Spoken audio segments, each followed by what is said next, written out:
Hello there. So you want to know how you can simply go ahead and create a Roblox game. This is going to be the only video that you'll ever need to watch on the internet. So with that being said, let's get straight into the video.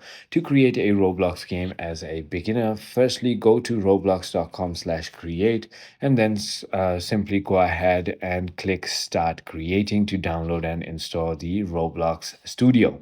Once you've done that, open and choose a template. So launch a studio, log in and select a template like base plate for a blank canvas or classic obby to start with a jumping challenge.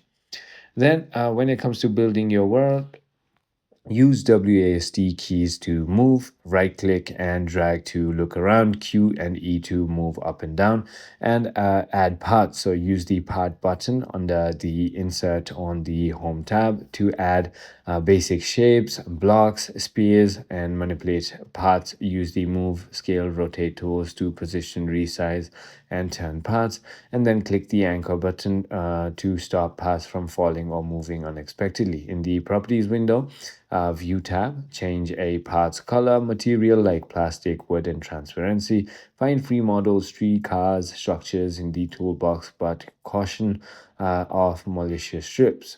So it is as simple as that. I hope this video made everything clear to you. If it did, hit that like button and I'll see you on the next one.